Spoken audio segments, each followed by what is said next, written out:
Je m'appelle Frédéric Villeray, je suis professeur de SVT dans l'Académie de Versailles, j'enseigne au nord de Paris dans un lycée polyvalent dans le Val d'Oise. Et je me suis levé tôt ce matin.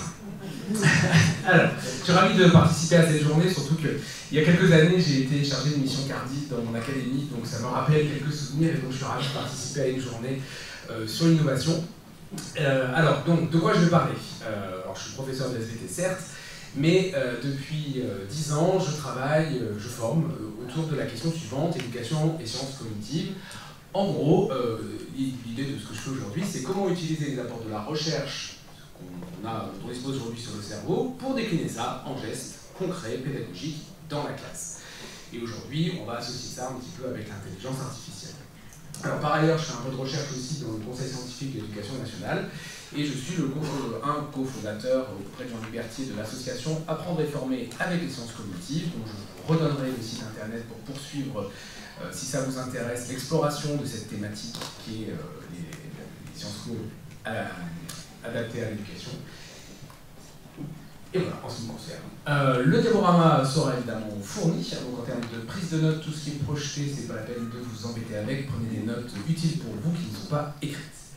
Je pense que j'ai tout dit, je vous propose donc de balayer rapidement ce que je vais dire. Donc on va commencer par une introduction dans laquelle je vais revenir sur ce que c'est les sciences cognitives et ce que ça recouvre. Ensuite on parlera ensemble de quelques éléments un peu plus concrets, on parlera des piliers d'apprentissage, on parlera du cerveau prédictif, et puis on fera un petit tour de quelques gestes professionnels concrets qu'on peut mettre en place dans la classe, associés à l'engagement actif, au feedback, à la consolidation mnésique, à la...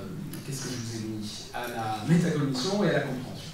Et puis on verra un petit peu, au milieu de tout ça, comment est-ce qu'on peut éventuellement utiliser l'intelligence artificielle pour nous aider dans la mise en œuvre de certains gestes professionnels dans la classe. Voilà pour le programme, j'espère que ça vous va. Oui. Tant mieux, parce que là c'est trop tard pour changer. Alors, allons-y. Donc je vous ai demandé il y a quelques instants de réfléchir un tout petit peu à ce qu'étaient les sciences cognitives. Parce que le terme le plus fréquent qu'on entend ou qu'on lit, c'est plus neurosciences. En tout cas, moi, c'est le terme dans le grand public que je lis bien plus souvent que sciences cognitives. Alors, sciences cognitives, c'est pas que des neurosciences. Les neurosciences, ce sont des sciences qui vont étudier le fonctionnement du cerveau d'un point de vue biologique. Alors, évidemment, ça nous intéresse. Ce sont des sciences qui vont produire ces belles images d'IRL où on voit ce qui s'active dans le cerveau quand on fait telle chose ou telle chose. Ce sont ces sciences qui étudient les réseaux de neurones, les synapses, les neurotransmetteurs et tout ça. Extrêmement intéressant. Néanmoins, les sciences cognitives, ça n'est pas que la partie purement biologique, bien évidemment. Il y a d'autres volets, notamment la psychologie. Alors, la psychologie cognitive expérimentale. C'est un petit bout de la psychologie qui fait des expériences pour travailler sur le fonctionnement humain. Et puis, autre chose d'intéressant, c'est que, en fait, l'intelligence artificielle, depuis le début de ce qu'on appelle les sciences cognitives, elle est présente. Pourquoi? Parce que c'est tout l'ensemble des sciences qui cherchent à modéliser le fonctionnement du cerveau humain. Donc c'est difficile de dater ou de mettre une date, on va dire, sur le début de ce qu'on appelle les sciences cognitives, pour faire 30 secondes d'historique. Ça émerge au milieu du siècle dernier, après tout un cycle de conférences qu'on appelle les conférences Massy, qui ont lieu entre 1942 et 1953, où il y a beaucoup de chercheurs qui se réunissent pour discuter sur le cerveau.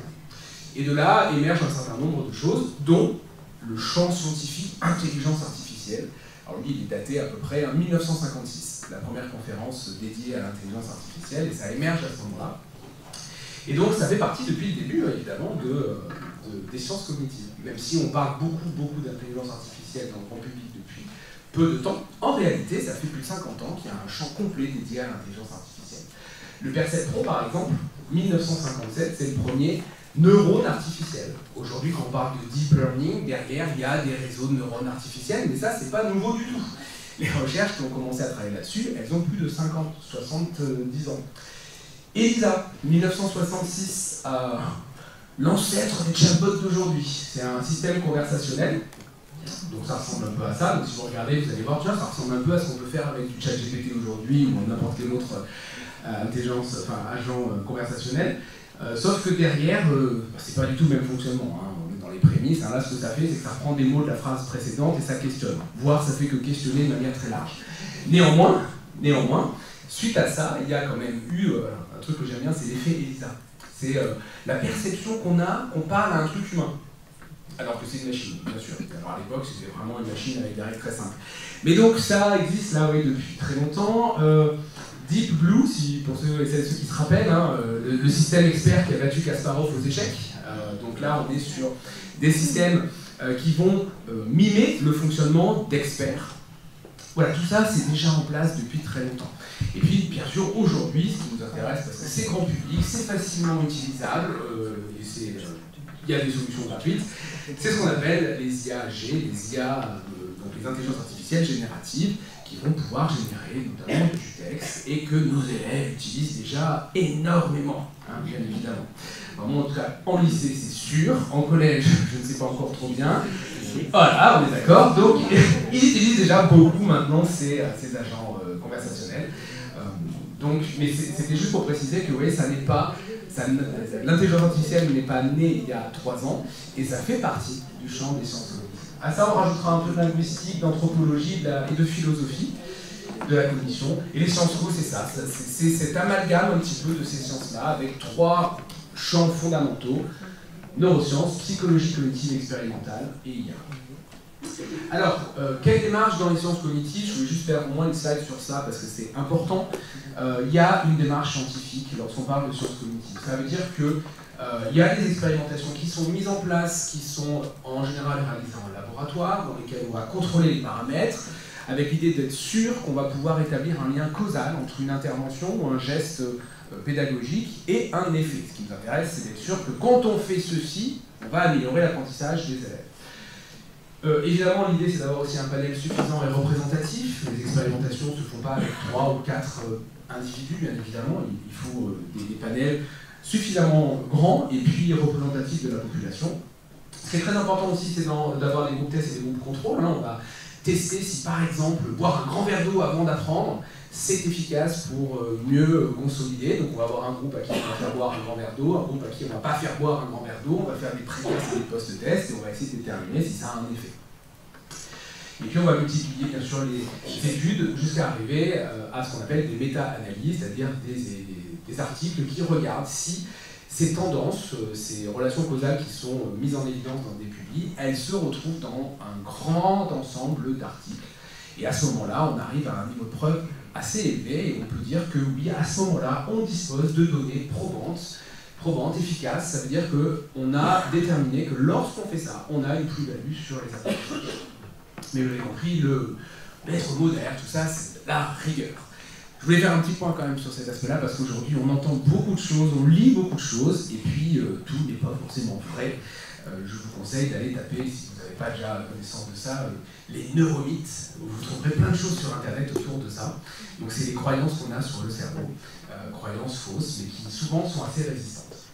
Donc derrière les sciences cognitives, outre les champs qu'on a évoqués, il y a aussi une démarche scientifique.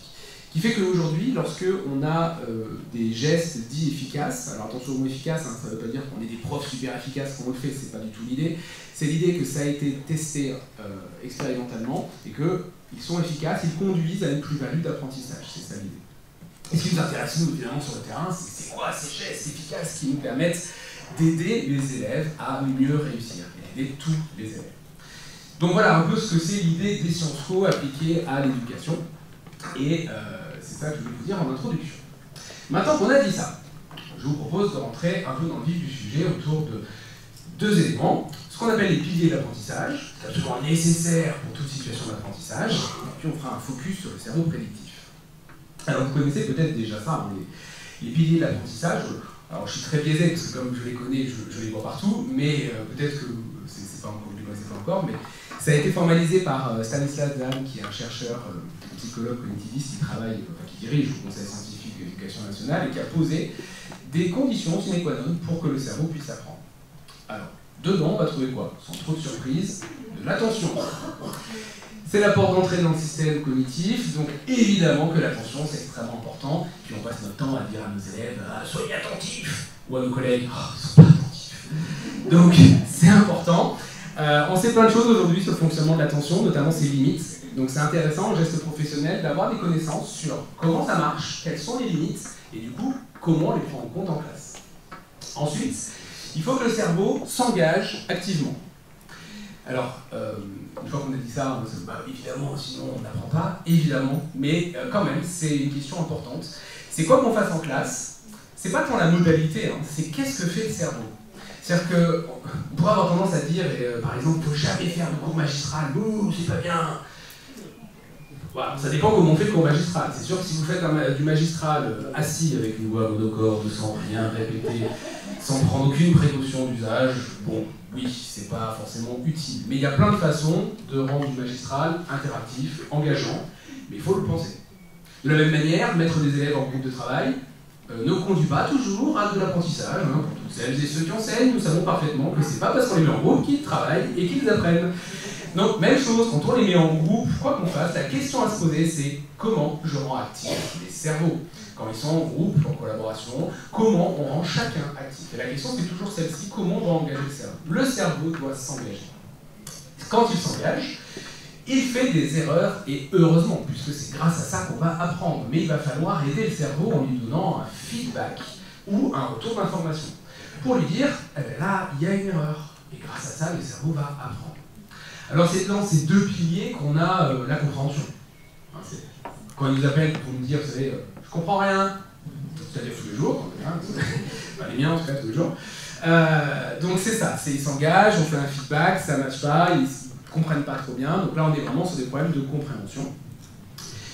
Et même si on est attentif, qu'on s'engage, qu'on comprend, ça ne suffira pas non plus. Il va falloir consolider sur un temps long, donc la consolidation mnésique, c'est la consolidation des apprentissages, pour éviter l'effet qu'on vit probablement tous et toutes, vous savez, quand ils nous disent « on n'a jamais fait ça ». Bah si, c'était moi ton prof l'année dernière, je sais que je l'ai fait, c'est pas grave. Avec cette question toujours cruciale pour nous, qui est celle des prérequis, évidemment, des élèves. Et puis, à ça, moi je rajoute bien la métacognition, qui est notre capacité à réguler nos apprentissages au sens large, donc à réguler notre attention, notre compréhension, notre mémorisation. Et ça, c'est extrêmement important, c'est aujourd'hui, hein, c'est un des facteurs les plus forts pour faire progresser les élèves, de travailler cet aspect, cette approche métacognitive avec les élèves. Donc voilà un petit peu les piliers d'apprentissage, et ce qui est intéressant, c'est que lorsqu'on enseigne, on est concerné par tout ce qui est au tableau, et que la recherche donne pas mal de pistes sur le fonctionnement cognitif de chacune de ces fonctions, l'attention, la compréhension, la mémorisation, la métacognition, et que tout ça, ça peut être décliné en gestes concrets. Alors dans la dernière partie, on reviendra un peu sur quelques gestes, évidemment en une heure, on ne peut pas tout faire, mais on verra ensemble quelques éléments, et on fera le lien avec, encore une fois, l'intelligence artificielle. Alors je voudrais faire un focus sur l'engagement actif, puisque je vous disais à l'instant que c'est absolument nécessaire, pour une raison simple, c'est que nous avons un cerveau... Pardon, ça. Je vous propose un petit exercice, sans relire vos notes, levez bien la tête et regardez le tableau. Je vous propose de retrouver les différents piliers que je viens de citer.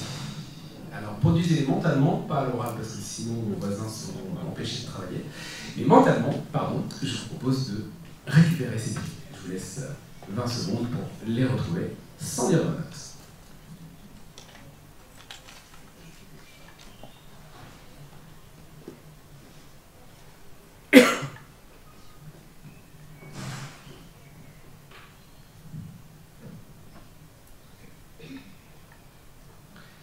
Et indiquez-moi combien vous pensez avoir de piliers juste avec vos doigts. Nice. Alors, si vous n'avez pas 4, ne vous inquiétez pas, tout va bien, c'est tout à fait normal de ne pas forcément être à 4, 5 ou 6, pour ceux qui vont dire 6. Parce que j'ai une 4, mais vous avez 6 mots d'écrit. Peu importe que vous ayez l'intégralité de la réponse, ce qui est important, c'est l'engagement que vous venez de faire, de produire, en tout cas, de dire, attends, qu'est-ce qu'il vient de dire? Ah ouais, les piliers, mais moi j'écoutais pas bien, puis ah là là, j'ai regardé mon téléphone, et puis ah, j'ai parlé avec mon voisin, ma voisine. Même pas, j'ai juste écouté, mais j'ai pas retenu, et c'est ok aussi. On les prend, donc il y avait l'attention, l'engagement actif, le retour d'information, la consolidation mnésique. La compréhension, c'est entre engagement et feedback, et la métacognition pour l'ensemble. Ça va pour ça? Ça va pour ça? Oui. Ok, allez, on y va sur le cerveau prédictif. Alors, le cerveau prédictif. Pourquoi c'est important? C'est parce que ça permet vraiment de comprendre comment est-ce qu'on apprend et la place centrale de certains éléments. Comment est-ce qu'on apprend? Notre cerveau construit des modèles en fonction de l'expérience qu'il vit. Donc en fonction des choses qu'on rencontre, des mots qu'on rencontre, des concepts qu'on rencontre, on va commencer à élaborer des concepts. Ces concepts sont plus ou moins complets, plus ou moins justes, plus ou moins flous.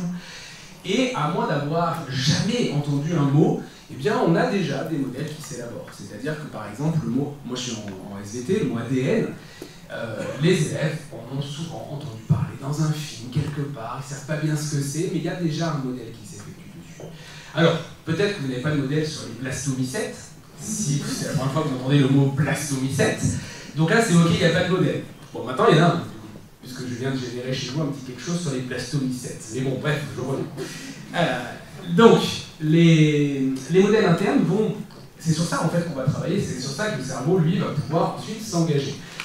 C'est-à-dire que sur la base des modèles, on peut faire des hypothèses basées sur ce qu'on a vécu, ce qu'on a enregistré, grâce à ce qu'on a à notre mémoire statistique. Plus j'ai vu de choses, plus ça va nourrir mon modèle et plus je vais pouvoir utiliser ces éléments pour répondre à des situations de la vie courante ou pour répondre à des situations d'apprentissage. Donc lorsqu'on pose une question à nos élèves, eh bien, ils y répondent sur la base de leur modèle interne et des hypothèses qu'ils peuvent faire grâce à ce modèle interne. Ça peut être totalement fou, on est bien d'accord. Moi par exemple, je suis pas physicien, mais j'ai un modèle interne sur les trous noirs, par exemple.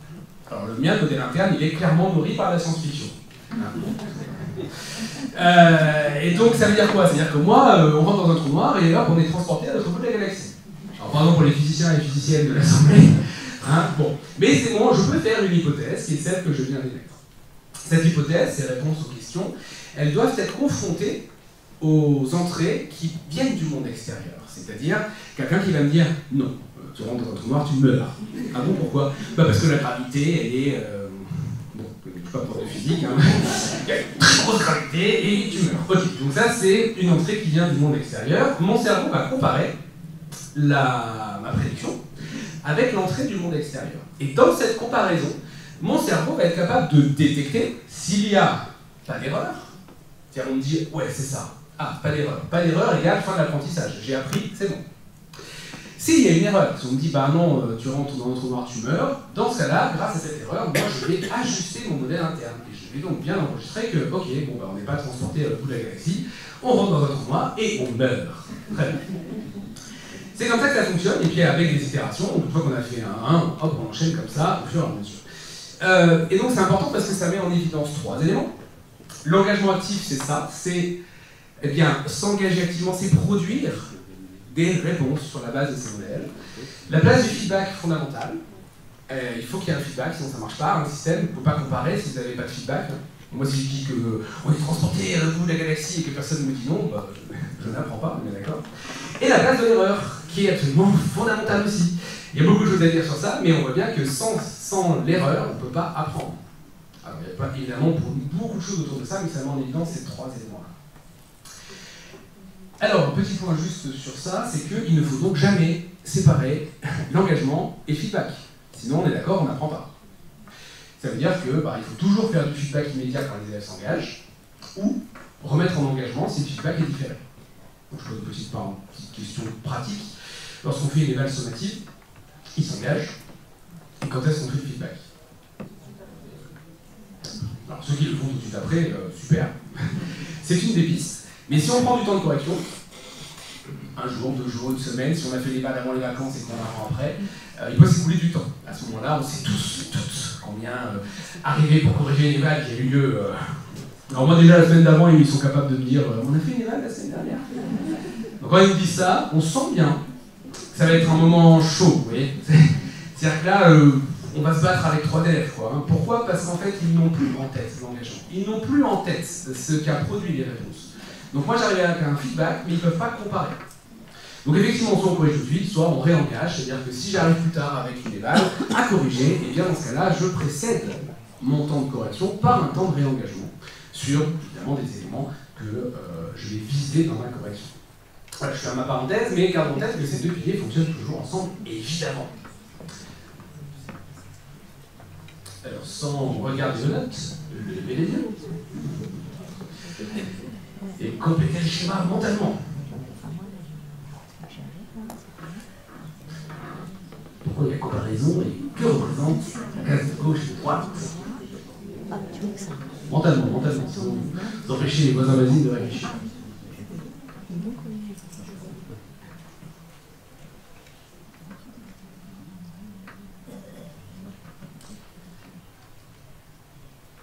Alors, c'est censé représenter le fonctionnement du cerveau quand on parle du cerveau prédictif. C'est la comparaison entre la prédiction et le feedback. Donc, à gauche, vous avez, alors, si vous avez mis réponse basée sur les modèles, c'est OK. Si vous avez mis prédiction, c'est OK. Si vous avez mis hypothèse liée à l'élément statistique, c'est OK. En gros, à gauche, c'est ce que le cerveau produit. Et à droite, c'est le feedback qu'on lui donne. Si vous avez mis entrée reçue du monde extérieur, feedback ou retour d'information, tout ça c'est bon. Et au milieu, c'est la comparaison entre les deux. Et c'est dans cette comparaison qu'on va apprendre. Il faut savoir qu'on est câblé pour faire ça. Les bébés font ça très très bien.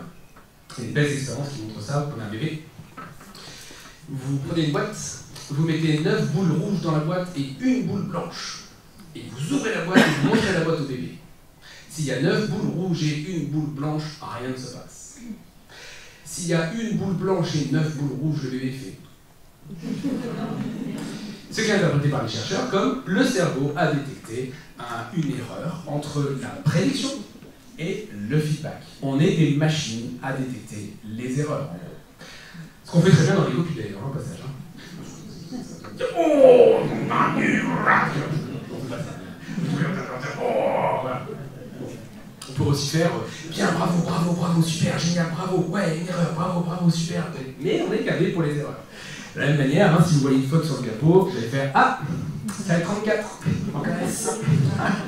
Personne va me dire bravo pour les 99 autres slides sans erreur. Non, bien sûr, on va me dire la petite erreur, ça va être 33, je l'ai vu, bien sûr. Bref, on est des machines à faire ça, le cerveau fonctionne comme ça, mais il y a des conditions dans l'apprentissage, il y en a 3 majeures, pour nous en tout cas. L'engagement, les élèves doivent s'engager absolument tous et toutes, le feedback immédiat pour permettre la comparaison, et la place de l'erreur absolument fondamentale. Ça va pour ça? Ok. Eh bien, rentrons maintenant un petit peu plus dans le cœur de notre pratique, c'est-à-dire la classe.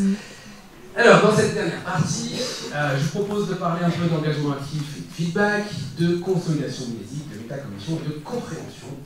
Et c'est dans ces parties-là qu'on va voir à la fois des gestes professionnels basés sur la recherche en sciences cognitives, et puis c'est là qu'on va regarder un petit peu si les IA génératives, notamment, peuvent nous aider à certains moments pour gagner du temps. Hein, parce que vous savez, le temps pour nous, c'est de l'or. Mais on n'en a pas, comme l'or. Alors, sur l'engagement actif et le feedback, je voudrais vous présenter deux publications qui sont autour de ces questions de l'engagement et du feedback et qui utilisent l'intelligence artificielle pour voir s'il y a des plus-values à l'utiliser justement dans certaines situations. Donc la première publie 2021, ça se passe au Brésil, un panel d'élèves assez conséquent, hein, à peu près 19 000 élèves ont participé à l'expérimentation. Au niveau terminal, dans le cadre d'un examen qu'on n'a pas nous, mais qui permet d'accéder au supérieur, qui s'appelle l'ENEM. Et il y a un essai, une rédaction à faire. Et dans ce contexte-là, il y a la fabrication d'une plateforme en ligne utilisant l'IA, AWE, c'est Automated Writing Evaluation System, système d'évaluation de l'écriture automatisée. En gros, vous avez une IA qui analyse les rédactions qui sont faites par les élèves et qui leur donne des feedbacks. Donc ça a été spécialement conçu pour l'épreuve de l'ENEM, hein, donc c'est très spécifique. Et l'idée, c'est de voir si ça a un effet ou pas. Donc les chercheurs ont fait 3 groupes. Un premier groupe avec 55 établissements où les élèves ont participé avec donc, cette plateforme AWE, donc ils n'avaient que cette plateforme. Un groupe mixte, c'est-à-dire que les élèves avaient accès à la plateforme, qui leur donnait des feedbacks immédiats lorsqu'ils chargeaient les essais, mais il y avait une correction humaine qui était faite, et ils recevaient 3 jours après la correction humaine, parce que quand même, il nous faut nous un petit peu plus de temps pour corriger une rédaction, plein de rédactions même. Et puis le troisième groupe, le groupe témoin, lui, c'était sans la plateforme du tout, donc correction classique par les enseignants et les enseignantes. Ça va pour le dispositif? Alors, ce qu'ils sont allés regarder, c'est s'il y avait un effet sur l'entraînement. Donc là, pour ça, ils sont allés voir le nombre d'essais déposés par les étudiants, par les élèves, la quantité de feedback reçu, la qualité perçue par les élèves, et les discussions pédagogiques lancées avec les enseignants et les enseignantes. Regardons ensemble. À votre avis, alors là pour lire le graphique, donc quand vous êtes à 0 en bas, parce que ce qui vous est indiqué c'est le pourcentage d'augmentation par rapport au groupe témoin. Donc quand vous êtes sur la ligne 0, en gros ça veut dire qu'il n'y a pas de changement par rapport au groupe témoin. Lorsque vous êtes au-dessus, ça veut dire qu'il y a une augmentation dans le groupe expérimental quand on le compare avec le groupe témoin. À votre avis, est-ce qu'il y a eu un effet sur le nombre d'entraînements réalisés?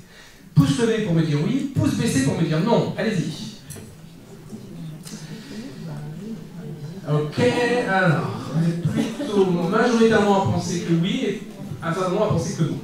Eh bien, dans les deux cas, que ce soit avec du pur IA ou IA mixte IA prof, il y a un 30% à peu près d'augmentation d'essais déposés sur la plateforme par rapport au groupe témoin. La quantité de feedback, vous savez pour me dire à votre avis qu'il y a un effet quand on utilise l'IA, baissé, montrez-moi.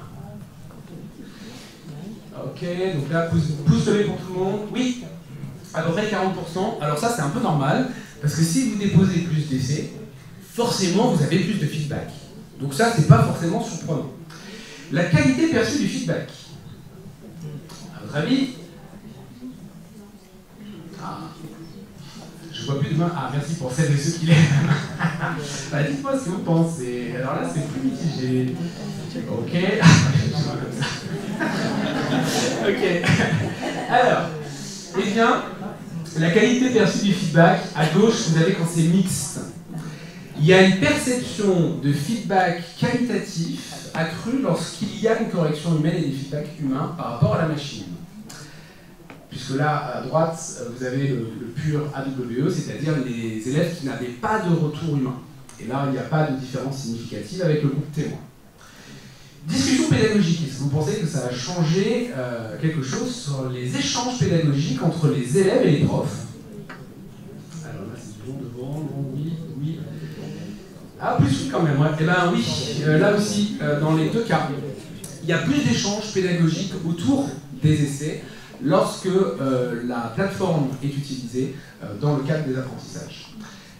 Autre chose aussi, les deux groupes qui ont utilisé l'IA, que ce soit IA 100% ou mix avec un enseignant, ont eu des scores améliorés au niveau donc là, des performances pures. Ils performent mieux que le groupe témoin. Et les enseignants se ressentent sur des tâches non routinières, puisque le temps gagné à ne pas corriger permet en réalité de consacrer plus de temps justement au retour individualisé, aux discussions autour des feedbacks. Et donc on voit se recentrer le travail des enseignants et des enseignantes, enfin, on a vu en tout cas, sur les échanges autour des feedbacks. Donc en d'autres termes, des feedbacks immédiats peuvent favoriser l'engagement, puisqu'on l'a vu, tous ceux qui ont utilisé en tout cas la plateforme ont fait davantage d'essais que ceux qui ne l'ont pas fait. L'IA seule suffit à améliorer significativement la qualité d'écriture, c'est-à-dire qu'on a eu une amélioration par rapport au groupe témoin dans le groupe où il n'y avait pas d'intervention humaine dans la correction. Donc lorsque c'est bien fait, lorsque les feedbacks sont centrés, ce qui était le cas ici, très centré sur l'examen, ça peut déjà avoir des effets significatifs. L'ajout de correcteur humain améliore la perception de la qualité du feedback, mais n'apporte pas de bénéfices supplémentaires en termes de résultats. En tout cas, ça lance plus de discussions. Et l'IA peut permettre de libérer du temps enseignant qui est reconsacré, non moins à la correction du coup, et davantage aux échanges avec les élèves. On voit bien ici ce qui se dégage. C'est gagner du temps sur des tâches automatisées et routinières pour libérer du temps plus qualitatif sur des échanges et des temps individualisés avec les élèves. Deuxième chose que je vais vous présenter, une autre étude de 2024, cette fois-ci, avec 1000 élèves turcs de niveau équivalent chez nous à 3e, seconde, première, avec un temps de travail en mathématiques cette fois-ci, 4 sessions de 90 minutes qui couvraient à peu près 15% du programme de maths de l'année. Et ces 4 sessions comprenaient des cours théoriques, des exercices assistés et des évaluations autonomes. Donc là, pareil, ils font 3 groupes. Dans ces 3 groupes-là, une partie des élèves travaillent sans IA, cours de maths classiques. Une partie des élèves travaillent avec ce qu'ils ont appelé GPT Base, En gros, accès à ChatGPT sans indication, sans rien du tout. Et un dernier groupe a utilisé le GPT Tutor, qui est cette fois-ci un GPT guidé, c'est-à-dire que des consignes sont rentrées dans l'IAG qui fait qu'il y a un certain nombre de choses que les élèves ne peuvent pas faire en l'utilisant. Notamment, il y a des instructions qui sont détaillées pour éviter de donner des solutions. Donc dans le base, on peut dire résous-moi ça, il résout. Dans le tutor, on peut dire résous-moi ça, mais il ne résout pas, il aide. Il donne des conseils pour résoudre. Donc des conseils progressifs pour aller jusqu'à la solution. Et dans le tutor aussi, il y a la prise en compte de plusieurs solutions ainsi qu'une liste d'erreurs courantes qui sont associées et auxquelles le tuteur y a fait référence. Et les performances sont mesurées donc, pendant l'apprentissage et puis à l'examen. Donc ça se lit de la même façon. Quand vous êtes à 0, c'est qu'il n'y a pas de changement entre le groupe expérimental et le groupe témoin. Lorsque vous êtes au-dessus ou en dessous, ça se lit en comparaison par rapport au groupe témoin. Votre avis? Comment sont les performances pendant l'apprentissage des deux groupes, ceux qui ont utilisé le PACE et le tutor par rapport au groupe témoin? Montrez-moi. Meilleur, pareil, moins bon. Et alors, qu'est-ce qu'on a? Plus. Alors, j'en ai. Alors. Ok. Alors, oui, il y a. Alors, l'effet est positif dans les deux cas, pendant l'apprentissage, mais il y a un effet nettement supérieur pour le GPT Tutor. C'est-à-dire que le GPT base, on est à peu près 50% pardon, de performance en plus, là où on est à près 130% d'augmentation pour le GPT Tutor. Au niveau de l'examen, à la toute fin, donc une fois qu'on a fait les 4 sessions, on regarde à la fin, au niveau de l'examen, les performances. Très bien.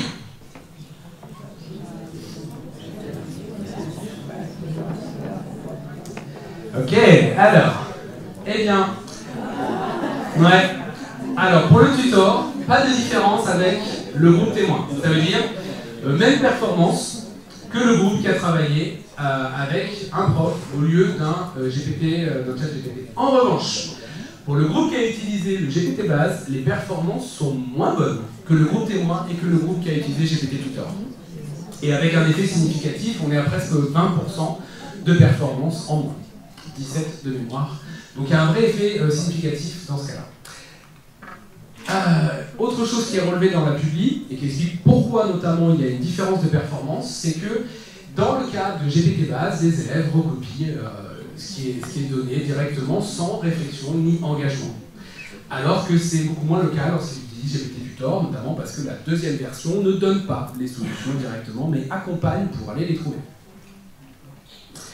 En d'autres termes, les IAG peuvent être efficaces, effectivement, selon leur adéquation aux principes cognitifs fondamentaux, d'engagement, de récupération, d'efforts désirables, de métacognition.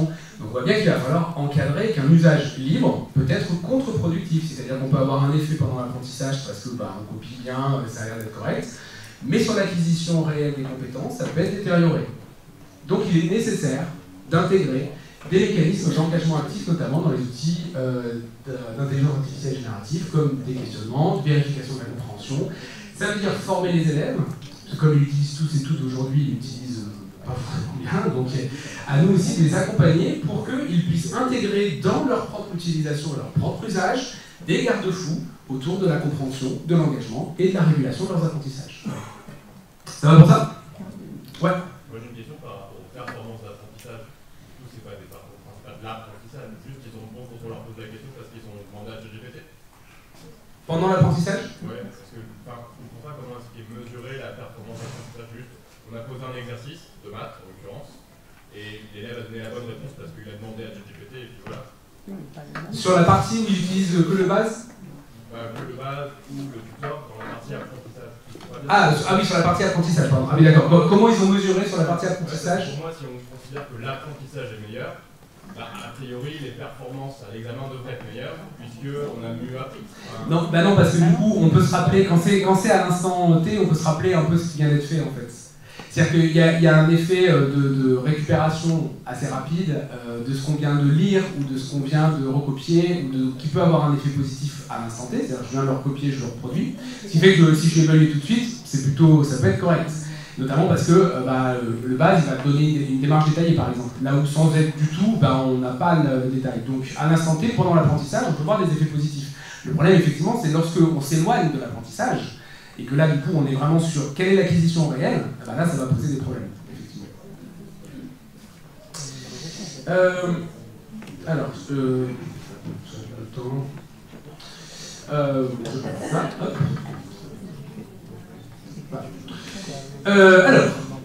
Oui c'est frustrant, mais je vais reculer le temps pour rentrer dans l'heure. Avançons ensemble vers pilier supplémentaire qui est celui de la consolidation. Pour la consolidation, et avant d'aborder ce qu'on peut faire évidemment concrètement, l'idée c'est quand même de voir ensemble deux stratégies efficaces pour consolider, puisque c'est sur ça qu'on va s'appuyer ensuite pour proposer quelque chose à nos élèves. Je voudrais donc vous présenter deux expériences qui mettent en lumière deux gestes professionnels importants qui aident à consolider durablement les apprentissages. Le premier, c'est ce qu'on appelle l'effet test, le testing, qui est illustré par ce point d'interrogation. Et donc, je vous montre deux exemples de publis, mais là, il y a beaucoup de méta-analyses qui montrent l'effet. Donc, on peut y aller tranquillement, les yeux fermés pour l'utiliser.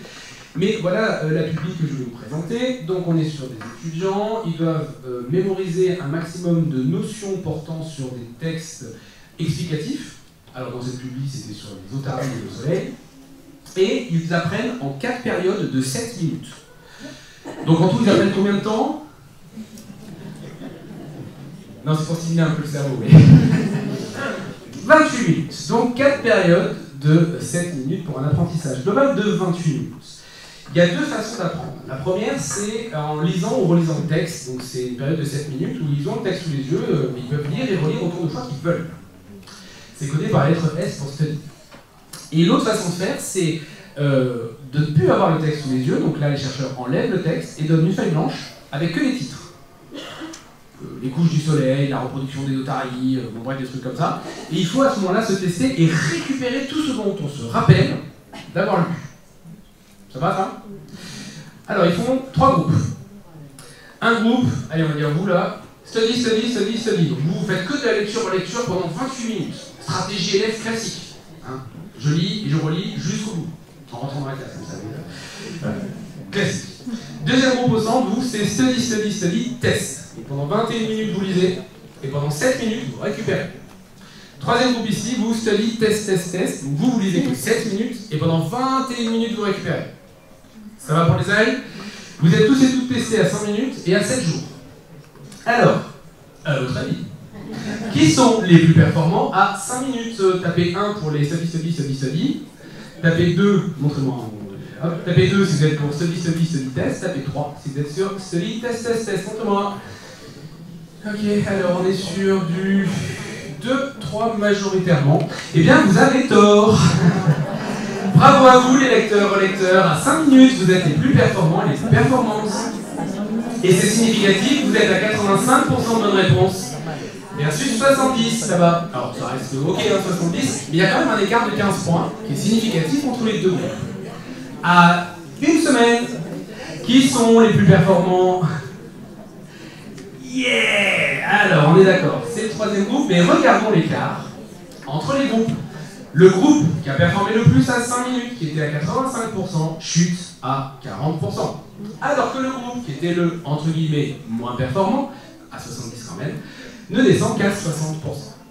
Alors, ils ont fait plein d'autres manips, study, test, study, test, study, test. Bon, bref, plus il y a de tests, plus on consolide. C'est ça l'idée majeure à retenir. Et ça, c'est très à l'opposé de ce que font les élèves, qui eux, en général, font de la lecture et de la relecture. Alors, avec des variantes, mais c'est souvent ça qu'ils font. Donc, nous, à retenir, c'est cet effet testing, c'est une stratégie efficace. Deuxième stratégie, illustrée par un calendrier cette fois-ci. Donc, pareil, on s'intéresse à la consolidation long terme. Donc, cette fois-ci, on est dans des problèmes en mathématiques. Et les chercheurs font 2 groupes.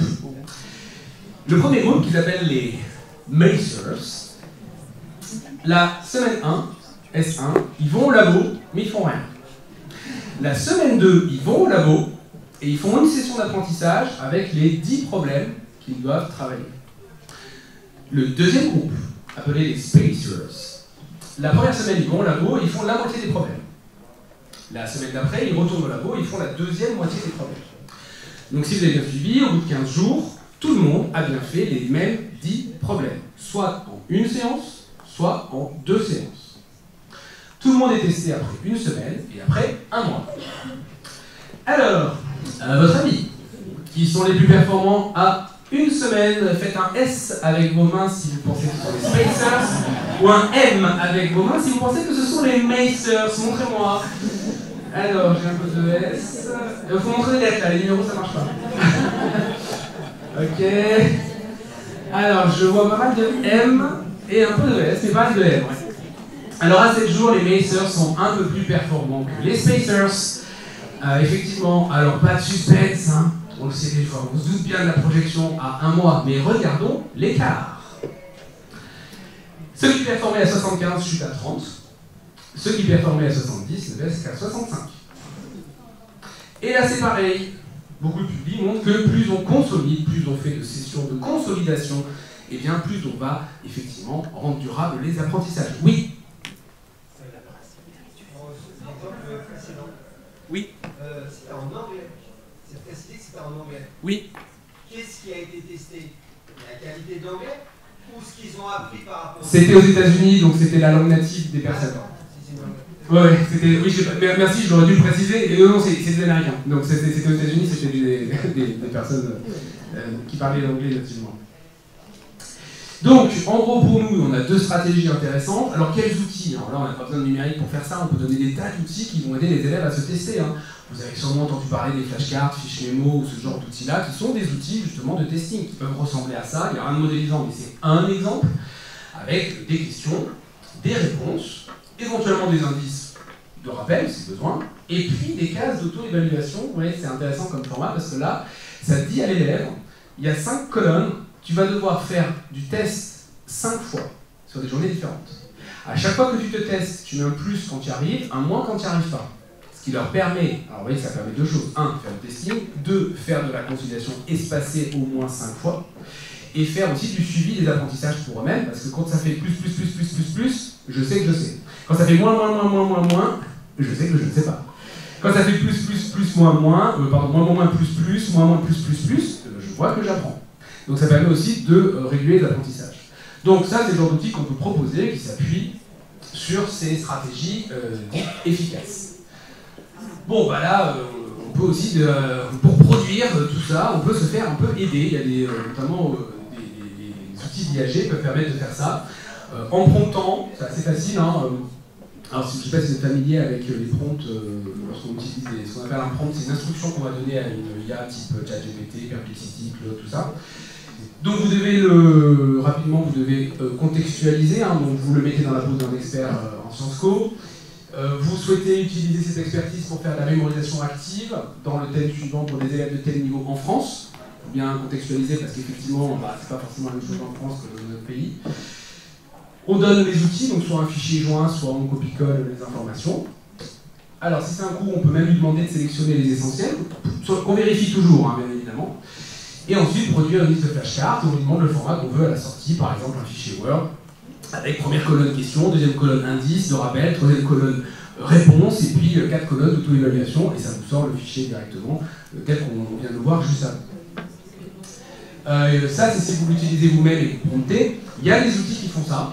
Alors, je me permets de présenter le Knowledge parce que c'est un outil qui fait ça très bien.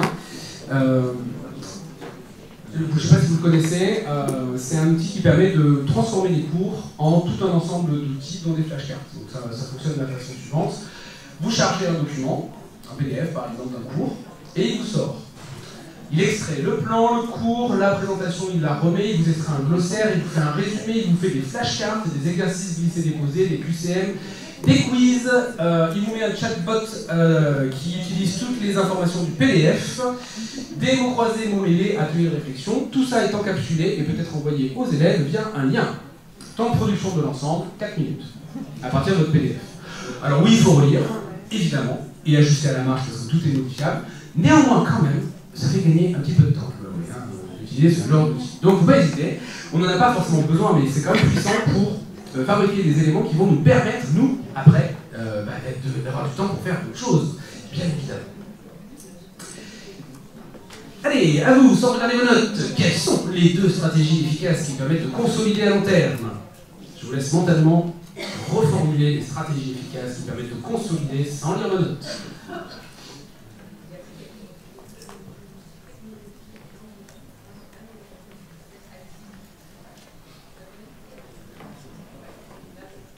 La première illustrée par un point d'interrogation, c'est le testing. Si vous avez dit aussi récupération active, ça fonctionne bien, c'est l'idée.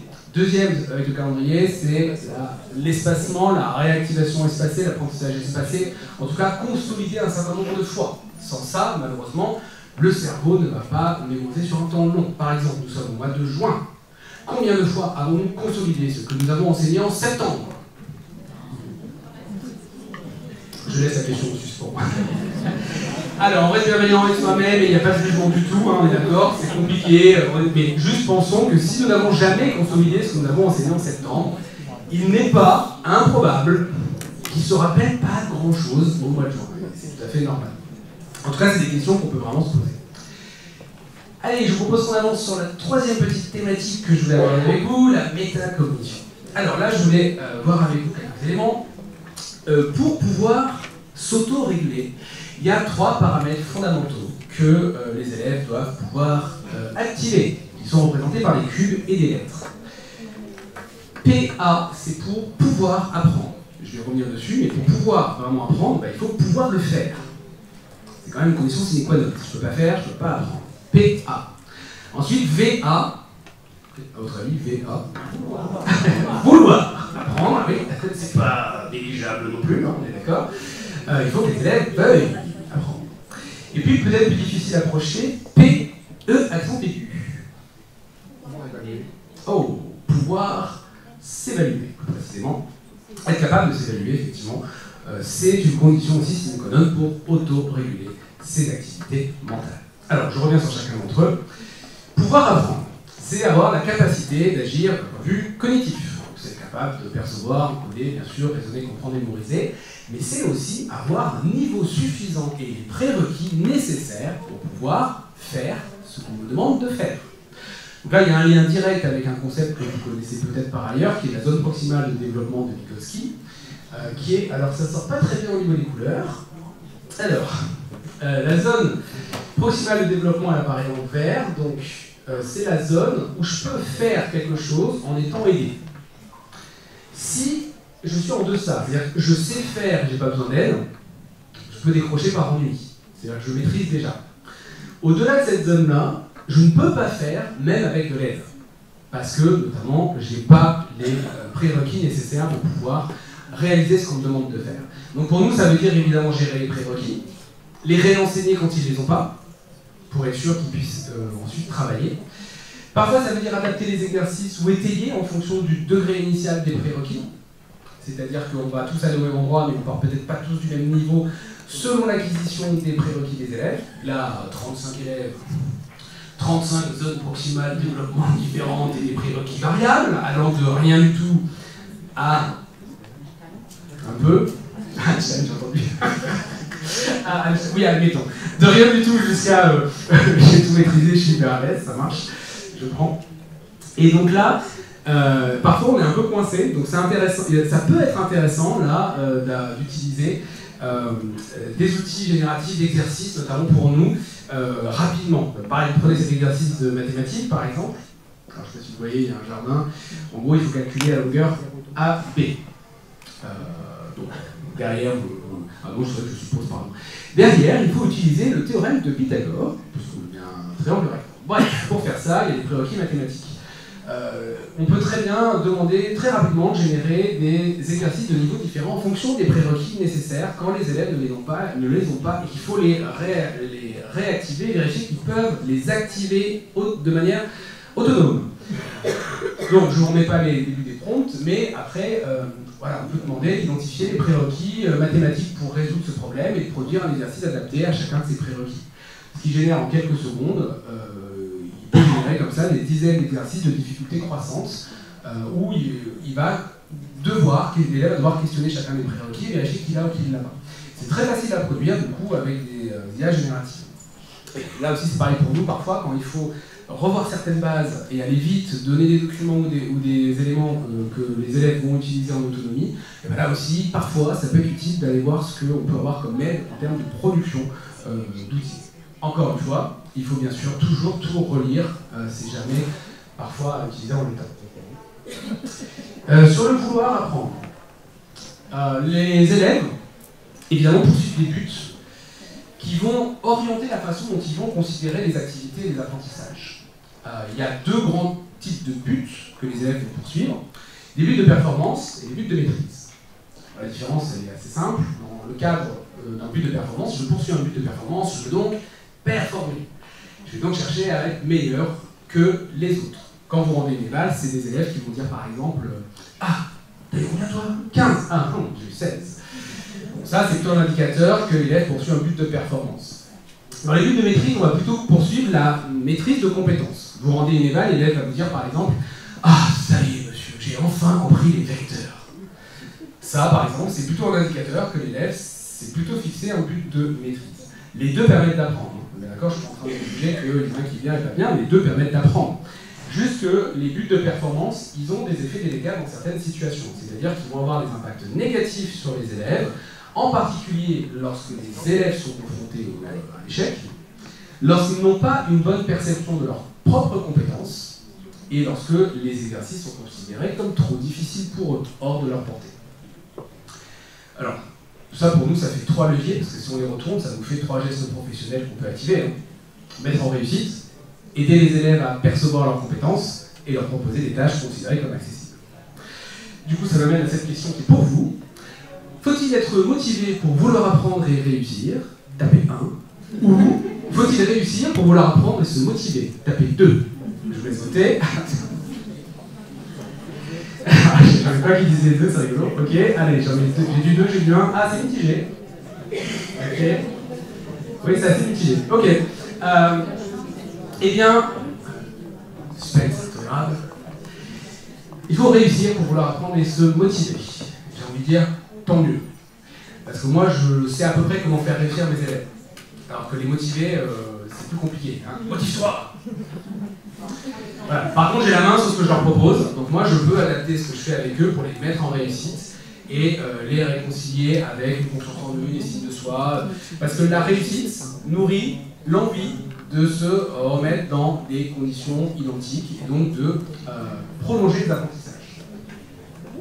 Et puis le troisième point, c'est sur ça que je voulais insister, il faut pouvoir s'évaluer.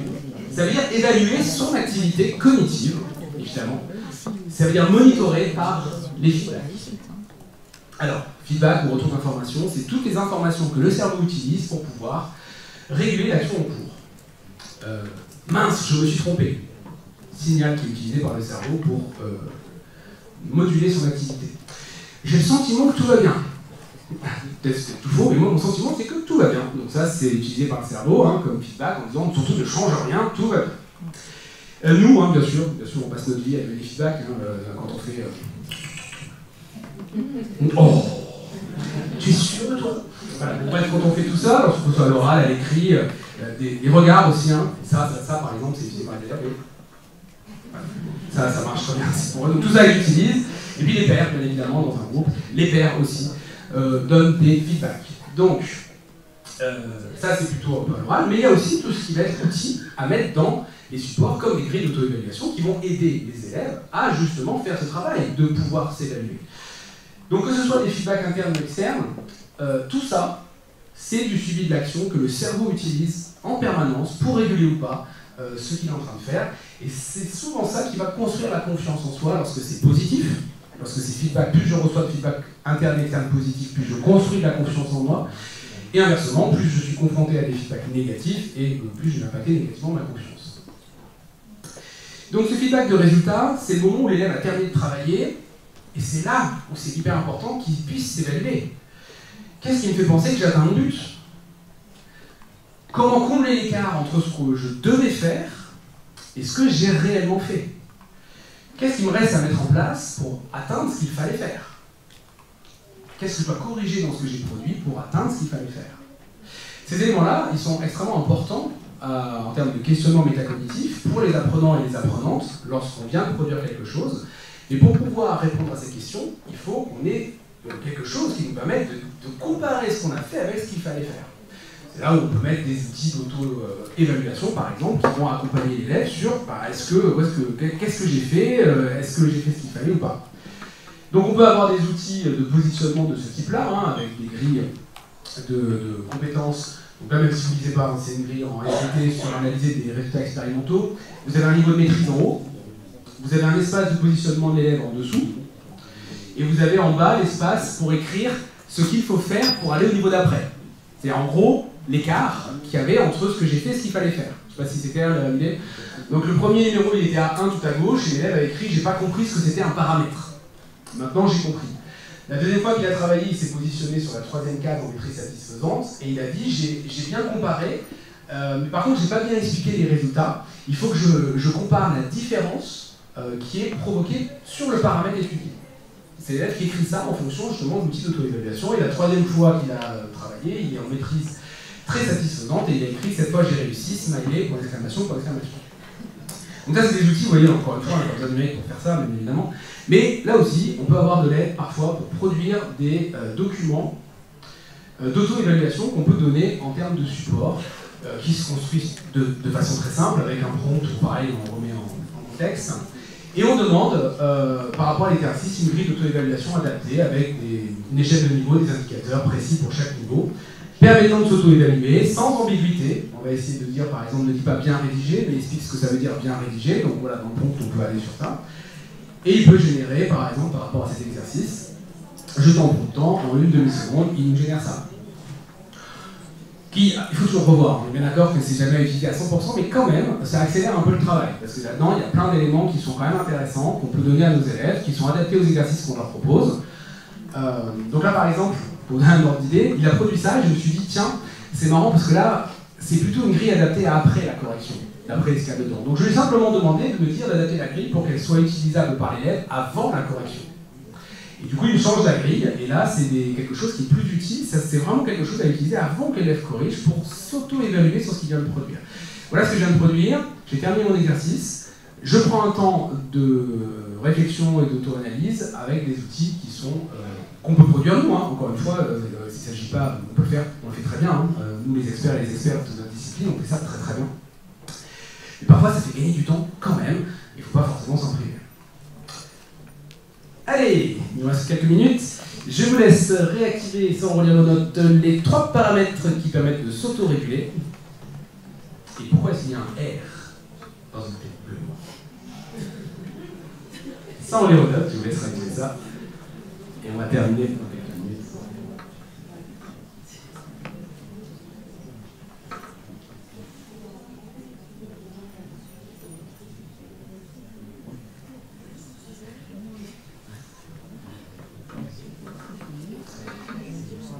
Il faut pouvoir, pour pouvoir s'autoréguler, il faut pouvoir apprendre, vouloir apprendre, pouvoir s'évaluer.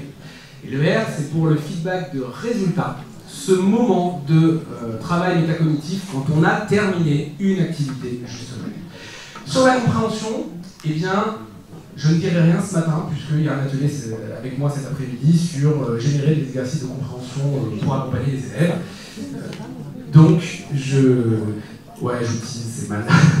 ça fait de la frustration pour les personnes qui ne sont pas dans l'atelier. Je suis désolé.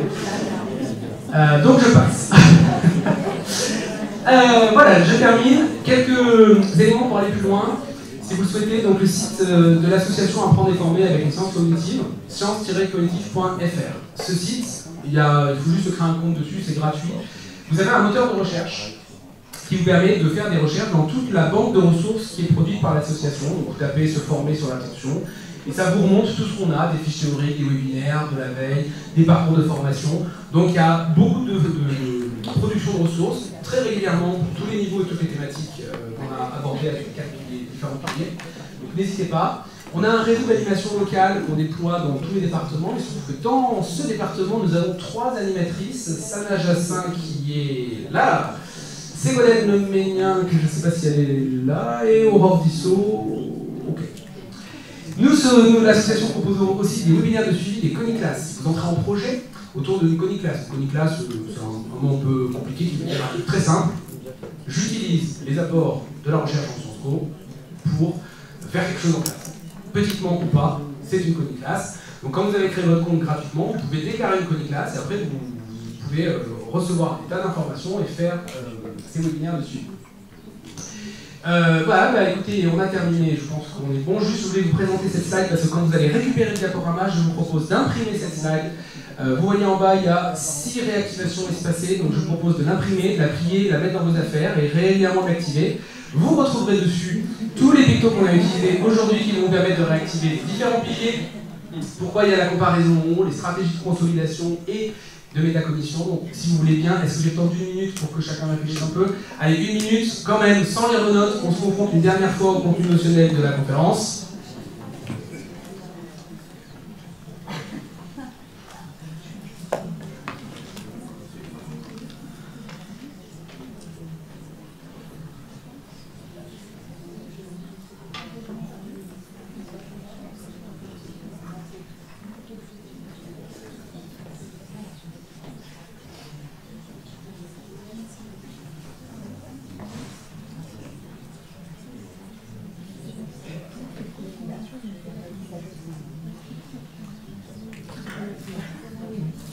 Allez, je ne vais pas prendre trop de temps, il faut que vous ayez un petit peu plus de temps, mais il faut qu'on puisse avancer sans trop de retard sur la journée. Alors, les piliers. Attention, engagement actif, retour d'information, là, il y a la compréhension, consolidation mnésique et la métacognition. Ensuite, en haut, vous avez le cœur du cerveau prédictif. Le cerveau doit pouvoir comparer ce qu'il a produit avec ce qu'on lui fait comme feedback. Donc, à gauche, vous avez la prédiction du cerveau, les hypothèses qu'il fait sur la base de ces modèles, et à droite vous avez les feedbacks, les retours d'informations, et c'est dans la comparaison qu'on va apprendre, parce qu'on va détecter les erreurs, les écarts entre ce qu'on a produit et ce qu'il fallait produire. En dessous, vous avez les 2 stratégies efficaces pour consolider sur un temps long. Testing, au sens de récupération active, c'est-à-dire je ne relis pas, je vérifie d'abord ce que j'ai encodé, et évidemment la réactivation espacée. Pour s'auto-réguler 3 paramètres importants, il faut pouvoir apprendre, vouloir apprendre, pouvoir s'évaluer.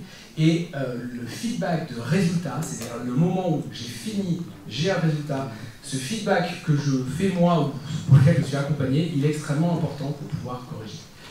Merci de votre attention.